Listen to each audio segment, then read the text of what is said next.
Rien ne provoque plus de vertige que de voir un souvenir d'enfance, un truc vraiment intime, figé dans le temps, être soudainement remasterisé en très haute définition. Ah oui, c'est clair. C'est un peu comme retomber sur une vieille photographie familière avec les bords un peu cornés et les couleurs passées. Ouais, exactement. Et de s'apercevoir que quelqu'un a appliqué un filtre sombre par-dessus, accentué les contrastes et qui te dit en gros, bon, bah voici le nouveau visage de ce passé. C'est exactement ça. Et ce séisme cognitif, parce que c'est vraiment le mot, c'est précisément ce qui secoue tout Internet en ce moment. C'est un terrain émotionnel hyper instable en fait. Bah oui, aujourd'hui on entame une nouvelle plongée au cœur de nos sources pour décortiquer un événement totalement inattendu. La toute première bande-annonce de la série HBO Harry Potter. Une annonce qui a vraiment pris tout le monde de court. Ah mais grave. C'est une super production que l'industrie n'attendait franchement pas avant 2027. Et là, à la surprise générale, paf, ça va atterrir sur les écrans pour Noël 2026. C'est un calendrier nettement accéléré, oui. Ça a pris tout l'écosystème médiatique au dépourvu. Et forcément, ça soulève d'énormes questions sur la stratégie derrière ce lancement. Du coup, pour bien comprendre ce qui se joue pour les gens qui nous écoutent, on a rassemblé des analyses vidéo très récentes. Et franchement, le contraste entre elles est juste saisissant. Ah, c'est le grand écart. Mais totalement. D'un côté, on a une source remplie d'une impatience absolue, genre une analyse qui décortique chaque image avec une excitation, mais palpable. Ouais, l'euphorie de la nouveauté, quoi. Voilà. Et de l'autre, on a une source beaucoup plus prudente, presque méfiante même, qui pointe du doigt un sentiment de déjà-vu hyper perturbant, et surtout qui soulève les immenses controverses qui enflamment déjà les réseaux. C'est ce qui fait de cette situation un vrai cas d'école, en fait. On parle plus juste d'une série télé, là. On parle de la manipulation d'un mythe contemporain. Bon, décortiquons tout ça. Le but de notre exploration aujourd'hui, c'est d'analyser ce changement colossal de format, de comprendre cette esthétique complètement paradoxale qu'on nous propose, et d'examiner les choix de casting qui divisent tant. Le tout en restant strictement factuel, bien sûr. Exactement, sans aucun parti pris. On s'appuie juste sur nos sources pour comprendre ce que cette réinvention propose réellement à notre public. Le point de départ logique, en vrai, c'est l'architecture même du projet. Tout découle de la décision de modifier l'espace et le temps accordés à cette histoire.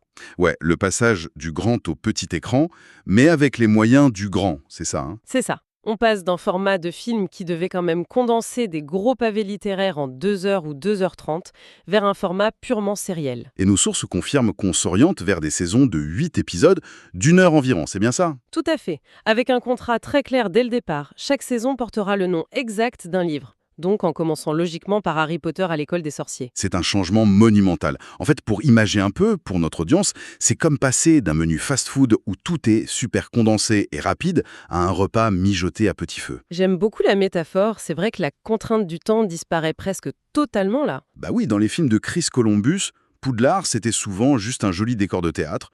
On courait d'une cesse d'action à une autre parce que l'horloge tournait. Il fallait faire avancer l'intrigue principale à tout prix. Exactement. Là, avec 8 heures devant eux, le décor a le temps de redevenir un écosystème vivant. D'ailleurs, nos sources débordent d'enthousiasme à l'idée de voir enfin des scènes inédites. Et fameux moments du quotidien, dans les salles communes, les cours normaux. Oui, voilà. Des trucs totalement absents des films originaux. Et ce qui est fascinant ici, d'un point de vue psychologique, c'est que ce format étendu, ça agit vraiment comme un baume sur de vieilles blessures de lecteurs. Ah, les frustrations chroniques depuis 15 ans. Mais complètement. Depuis la sortie des longs métrages, la plus grosse plainte des fans a toujours été axée sur le manque. Les personnages coupés comme Peeves, les intrigues secondaires sacrifiées. Sacrifiés sur l'autel du rythme cinématographique, ouais. Exactement. En offrant 8 heures de temps d'écran pour le premier tome, qui est pourtant un livre assez court à la base, la production promet une densité narrative totalement inédite. On passe vraiment d'une course contre la montre à une vraie exploration de l'univers. C'est ça. Sauf que, et c'est là que ça devient vraiment intéressant, avoir plus de temps à l'écran, bon, c'est génial sur le papier, mais il faut savoir comment le remplir visuellement, ce temps. Ah, la question de l'image. Et c'est justement là, en analysant l'esthétique de cette série, que nos sources mettent le doigt sur un paradoxe assez étonnant. Un paradoxe qui te saute au visage littéralement dès les premières secondes de la bande-annonce. Ah oui, nos deux sources s'arrêtent direct sur le nouveau logo de la franchise. Et il est décrit comme beaucoup plus arrondi, presque teenager, quoi. Oui, il a perdu les arêtes un peu vives, le côté légèrement gothique des films originaux. Il fait très propre, très propre, très lisse. Mais à la seconde où les images de la série apparaissent, à la seconde où elles apparaissent, c'est le choc thermique total. C'est le jour et la nuit. La photographie est super sombre, vachement bleutée, poisseuse. On est mais à des années-lumière de la féerie toute chaleureuse des débuts au cinéma. Et ça se ressent même dans les détails matériels. Ah, mais les costumes. Les sources s'attardent énormément sur une grosse cape rouge portée par Harry. Une cape qui fait très fait maison, brute, hyper rugueuse. Oui, l'une des sources adore d'ailleurs ce détail parce que ça ancre la magie dans quelque chose de très tangible, de très réel. Mais on reconnaît à 100% la patte HBO là-dedans, non? Ah, c'est la signature indélébile de la chaîne, oui. Une volonté d'injecter du réalisme, du grain, de la texture. Ils refusent l'édulcoré, même quand il s'agit d'une œuvre pour un public familial. Ils veulent que le monde ait l'air d'avoir été vécu. Exactement. Mais du coup, c'est là qu'il y a un décalage hyper fascinant dans nos sources. Si c'est si sombre, si audacieux, et on sait que c'est super travaillé visuellement. Oui, avec des plans très précis. Ouais, il y a l'une des vidéos qui s'extasie sur un plan spécifique très symbolique de Harry cadré juste entre son meilleur ami et sa future copine. C'est hyper pointu. C'est de la belle réalisation, oui. Bah alors, pourquoi la seconde source ressent-elle un énorme malaise, un sentiment de déjà-vu étouffant, si la réalisation est si nouvelle? C'est une excellente question. Est-ce qu'ils prennent pas un risque énorme en voulant être trop fidèles au livre, au point de recréer presque les mêmes plans que les films d'il y a 25 ans?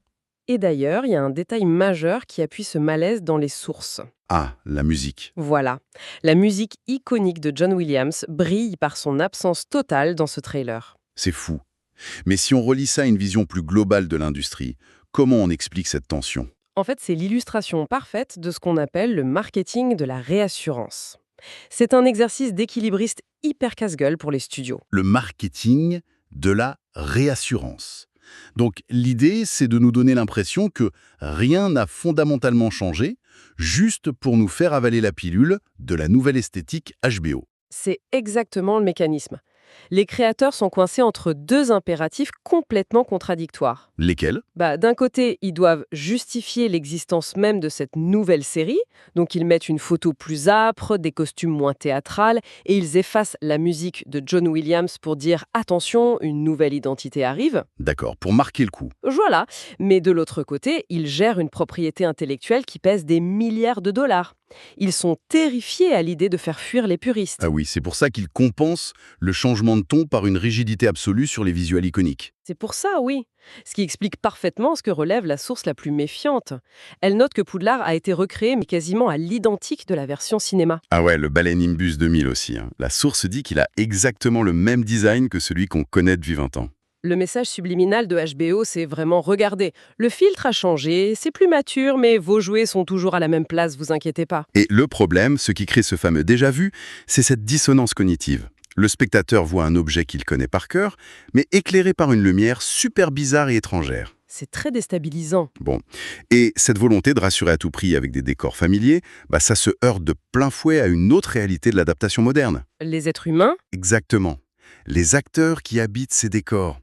Ce qui nous amène logiquement au choix de casting qui, d'après nos sources, met actuellement le feu aux réseaux sociaux. Inévitablement. Dès qu'on touche à la chair et au sang de personnages devenus limite mythologiques, c'est là que les passions se déchaînent. Et si on fait un petit tour d'horizon rapide de ce que les sources retiennent des nouveaux visages, on a d'abord un Harry qui tranche pas mal. Il a l'air beaucoup moins propre sur lui, moins enfant modèle que Daniel Radcliffe à l'époque. Plus brut, oui. Ensuite, on a un Ron qui surprend l'une des sources parce qu'il est perçu comme un vrai beau gosse. Ça bouscule pas mal l'image du petit rouquin maladroit qui servait de faire valoir. Ça change la dynamique du trio? Totalement. Du côté des adultes, Nick Frost en Hagrid, ça semble faire l'unanimité. La source le trouve déjà super touchant. C'est d'un excellent choix de casting. Et pour McGonagall, on a une actrice que les fans de séries dramatiques connaissent super bien pour ses rôles dans Jessica Jones et Ozark. Oui, donc on voit qu'ils modernisent les traits, ils prennent des acteurs avec une vraie gravité télévisuelle, sans dénaturer la fonction de base du personnage. Jusque-là, oui. Mais il y a un choix spécifique qui monopolise toute l'attention de nos sources et qui divise violemment Internet. La controverse principale. Voilà. Avant d'entrer dans le vif du sujet, je tiens à préciser pour ceux qui nous écoutent qu'on va aborder cette polémique de manière purement informative. Tout à fait, sans prendre aucun parti, on relaie juste les arguments de nos sources. Exact. Il s'agit du personnage de Rogue ou Snape, en VO, qui est incarné dans cette nouvelle version par un acteur noir. Et ce qui est captivant, c'est comment les vidéos décortiquent ça sous deux angles diamétralement opposés. C'est fascinant d'un point de vue sociologique. La première source avance un argument sur la dynamique du harcèlement scolaire. Oui, Dans l'œuvre originale, tout le trauma de Rogue repose sur le fait qu'il était harcelé à l'école par James Potter. le père de Harry, ouais. Et à la base, c'était une cruauté très adolescente. Rogue, c'était l'élève marginal, les cheveux gras chez Serpentard, face au mec populaire de Gryffondor. Exactement. Sauf que la source explique que la société d'aujourd'hui lit ces scènes avec de nouvelles lunettes. Absolument. Transposer cette dynamique, c'est-à-dire un groupe d'élèves blancs privilégiés qui harcèlent violemment l'un des seuls personnages noirs de l'école, ça modifie la